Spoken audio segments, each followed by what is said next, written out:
नमस्कार news room को स्वागत करुच्ची मु अभिन्न आशुतोष। वर्तमान समय अमेरिका इस्राएल और ईरान भितर युद्ध परिस्थिति जारी रही। उभय देश परस्पर को आक्रमण करुछंती प्रति आक्रमण करुछंती। हेले एठी डोनाल्ड ट्रम्प एक बड़ आकलन फेल मारुथुवा भली अनुभव हेउछि। कहीं कथा आम कहूँ दर्शक बंधु पूरा स्पष्ट भाव में रिपोर्ट को बुझा चेष्टा करंतु। अमेरिका इस्राएल मिलित भाव में ईरान उपरे आक्रमण जारी रखिछंती। ईरान मध्य प्रति जवाब रे पाल्टा आक्रमण करुछि। हेले डोनाल्ड ट्रम्प गोटे प्रमुख आकलन थिला जेतेबेले अमेरिका और इस्राएल ईरान उपरे आक्रमण करिवे सेतेबेले ईरान रे रहिथिबा खेमनी विरोधी गोष्ठी सक्रिय होई जिवे और सेमाने मध्य खेमनी शासनर पतन पई गोटे युद्धम देही डाकरा देबे।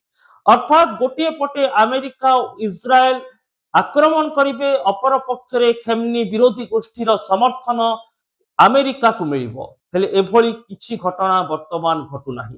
वर्तमान युद्ध केवल आकाश मार्ग रे ही सीमित रहिछि। अर्थात ड्रोन माड़ करा जाउछि, क्षेपणास्त्र माड़ करा जाउछि, मिसाइल माड़ करा जाउछि।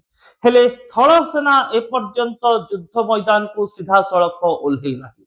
स्थल सेना परस्पर उपरे आक्रमण करि नाहंती।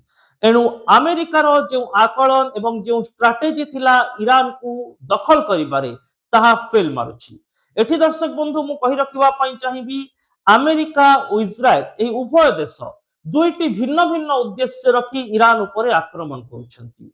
अमेरिकार मूल उद्देश्य हेउछि जे ईरान रो परमाणु क्षमता सीमित रहू, अमेरिकार युद्ध ज्ञान कौशल को ईरान व्यवहार न करू एवं युद्ध करिबा पई ईरान रो क्षमता मध्य संकुचित हो जाऊ। हेले इस्राएल चाहती रिजिम परिवर्तन अर्थात इस्राएल ईरान उपरे कब्जा करिबा पई चाहूछि। ईरान रे शासन को पतन घटाई ईरान को केमिति निज अख्तियार को नबो इस्राएल सेथि पई से युद्ध करूछि। अर्थात दुई देश गोटे देश उपरे आक्रमण करूछंती किंतु भिन्न भिन्न उद्देश्य रखी। एभली स्थिति रे किंतु डोनाल्ड ट्रम्प आकलन फेल मारुछि। डोनाल्ड ट्रम्प भाबिथिले जेतेबेले अमेरिका इस्राएल ईरान उपरे प्रहार करिवे सेतेबेले खेमनी शासन को विरोध करुथुबा गोष्ठी ईरान रे सक्रिय हेबे। सेमाने शासनर पट्ट परिवर्तन पाई मध्य अमेरिका और इस्राएल को परोक्ष समर्थन देबे। एणु एभली आकलन ट्रम्पर फेल मारिबा परे वर्तमान ईरान अमेरिका और इस्राएल मध्य लागि रहिथिबा एही युद्ध आगकू एक भिन्न मोड़ नहीं पारे बोली विशेषज्ञ माने आकलन कले। कहीं ईरान गोटे छोट देश नुहे। ईरान रो भौगोलिक मानचित्र यथेष्ट व्यापक। एटी अनेक स्थान रही, अनेक क्षेपणास्त्र घाटी रही, अनेक एभली अंचल रही जोठारु ईरान सेना निजर आक्रमण रणनीति प्रस्तुत करुछि। एणु अमेरिका और इस्राएल को काउंटर करिबा मध्य ईरान पक्षरे एक सहज उपाय। एटी दर्शक बंधु आमे वेनेजुएला उदाहरण आपण सामने रखिबू। अमेरिका आक्रमण करी वेनेजुएला को खूब शीघ्र अख्तियार को नहीं गला। हेले भौगोलिक मानचित्र दृष्टि वेनेजुएला और ईरान भिन्न भिन्न। ईरान एक व्यापक देश। एठारे अनेक जनसंख्या रहिछंती। जो गोष्ठी मध्य खेमनी सरकार विरोध रे गृहयुद्धर डाकरा देउथिले सेमाने युद्ध समय रे विशेष कोनोसी भूमिका नेउ नाहंती। सेथिपाई तो अयतुल्लाह खेमनी और तांको पूरा परिवार को वर्तमान समय निपात करिबा परे मध्य बंची जाइथिबा तांकर बड़ पुओ बा अयतुल्लाह खेमनींकर द्वितीय बड़ पुओ मुस्तफा खेमनी दायित्व नेलेनी। एणु मुस्तफा खेमनी को हटेबा वर्तमान अमेरिका पटे एते सहज होई न पारी।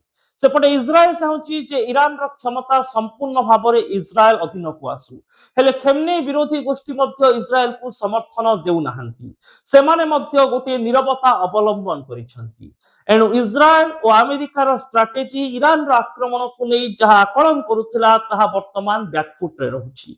ईरान रे द्वितीय क्षमता केंद्र आसीबा परे बा परवर्ती सुप्रीम लीडर मुस्तफा खेमनी आसीबा परे से युद्ध को आहुरी प्रशमित करिवे ना आहुरी भयंकर रूप देबे से नहीं मध्य अपेक्षा रहिछि। हेले एही पूरा घटना भितरे अमेरिका वेनेजुएला सहित जहाँ करि परिला ताहा काई ईरान सहित कला भली मने हेउना। ईरान रे खेमनी शासनर पतन घटिबो एवं नुआ सरकार जन्म नेबो ए संभावना मध्य यथेष्ट कम। आपण नेपाल और बांग्लादेश रो चित्र देखंतु। नेपाल और बांग्लादेश रे जेतेबेले क्षमता परिवर्तन हैला सेतेबेले अंतर्युद्ध देखा देइथिला, गृह युद्ध देखा देइथिला। जो नेपालवासी रहिचंती बांग्लादेश रो साधारण जनता रहिचंती सेमाने शासन विरोध रे युद्धम धेइडा करा देइथिले। हेले ईरान रे युद्ध पूर्वरु खेमनी शासन को जो भली ढंग रे विरोध करा जाउथिला युद्ध समय रे बा युद्ध परवर्ती समय रे सेमिति विरोध करा जिबार आशा काहे यथेष्ट कम। साधारणतः ये गोटे मानसिकता जेतेबेले मध्य आम परिवार भितरे बा गोटे गोष्ठी भितरे बड़ धरणर विद्रोह हुए एवं सही परिप्रेक्षी रे जदि तृतीय शक्ति भाव में कौन देश बा बाह्य शक्ति आक्रमण करे सेतेबेले आम मानसिकता रही थाए जे बाह्य शक्ति को प्रथमे अपसारी देबा तापरे आमे निज भितरर स्थिति को संभाळिबा। ठीक सेमिति स्थिति बोध ईरान रे सृष्टि होईची ओ ईरान रे खेमनी विरोधी गोष्ठी मध्य सेतिपाई विशेष सक्रिय होउनाहांती। सेमाने भी बोधय चाहुचंती जे बाह्य शक्ति अमेरिका और इस्राएल को प्रथमे हटाई दिया जिवो एवं तापरे सेमाने निजर आभिमुख्य पोषण करिवे। एहारि भितरे किंतु मोस्तफा खेमनी दायित्व नै सारिछंती। एठु स्पष्ट हेउची जे अमेरिका जो स्वप्न देखिथिला खेमनी शासनर पतन घटाइबो अंततः युद्ध रे आजिकार समय रे ताहा घटी नाही। आउ खेमनी शासनर परवर्ती पीढ़ी क्षमता को दखल करिबा परे अमेरिकार एही स्वप्न मध्य साकार होला भली मने हेउ नाही। सेपटे मुस्तफा खेमनी दायित्व नेबा परे तांकु ईरान भितरु जो समर्थन मिलुची एवं ईरान रो जो क्षमता दाखल करिबार जो संगठन रहिची बा क्षमता प्रदान करिबार जो संगठन रहिची इस्लामिक रिवोल्यूशनरी गार्ड कोर्प्स से मध्य आभ्यंतरीण सुरक्षा को वर्तमान गुरुत्व देउची। मुस्तफा खेमनी विरोध में केमिति गृह युद्ध हेब नाही से नै वर्तमान पूरा सजाग अछि ईरान गार्ड कोर्प्स।